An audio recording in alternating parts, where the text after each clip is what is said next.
In 1969, when my good friend Andrew Renshaw and I were both 20, we started the company Renthal. Andrew and I were both keen off-road motorcyclists, but we crashed a lot and we were just fed up of bending handlebars. So we had this idea, why didn't we make our own handlebars which didn't bend? And that was the start of Renthal. Our goal was to make a handlebar which was light, strong, durable, but most of all, didn't bend.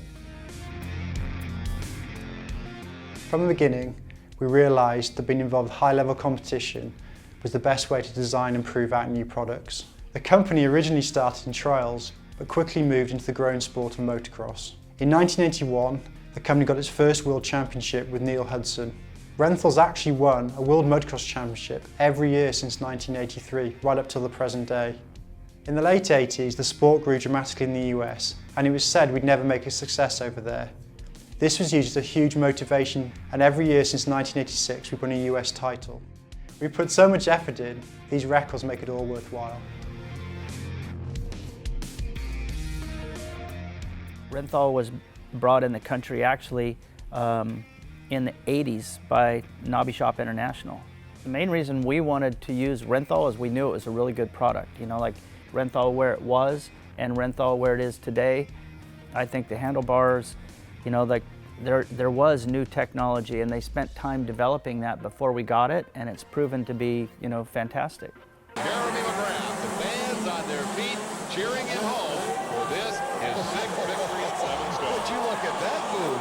What kind of a, as he takes the checkered flag. For me, it's easy to think of Renthal now as it's the only option, really, for me. I mean, that's what I use and that's what I'll always use.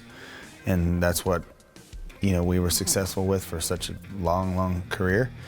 I came from a BMX background. So, when I first entered Supercross, still the style of bar was sort of, it wasn't as straight as I felt like it needed to be. And for Supercross, you almost need a straighter bar, maybe a little tipped up on the ends.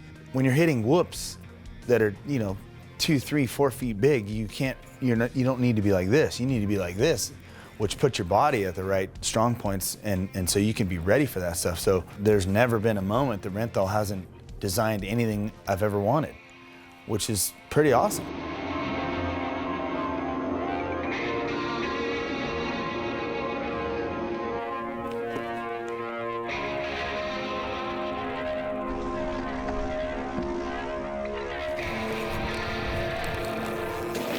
Renthal is and always has been a forward-moving company, looking for new opportunities, and we saw a clear crossover with the world of cycling.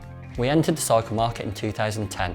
With decades of experience of working with moto products, we were able to bring new knowledge and a fresh perspective to design and develop cycle components. Renthal's all about commitment to sport, not just in moto, but also in cycle. And we're super happy to see that Renthal supported athletes have already achieved multiple world titles. From Great Britain, riding for Atherton,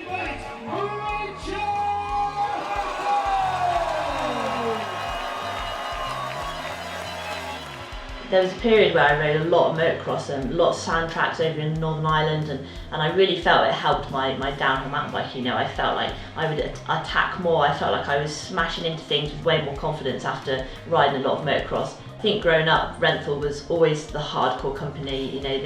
They led the way of the riders that would just send stuff. For me, Renthal was always synonymous with that hardcore riding.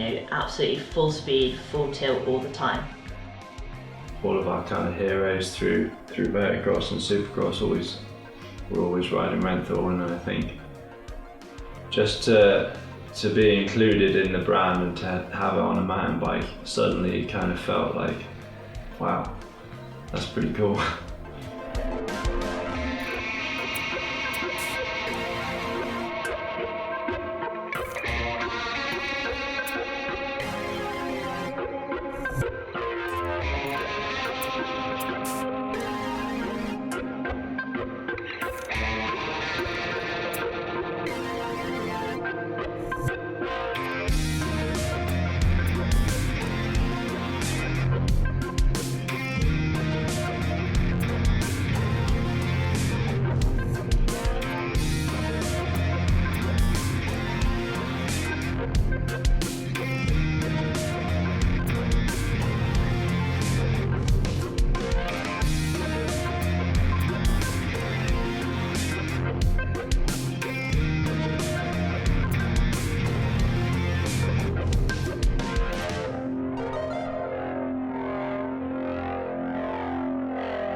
Renthal.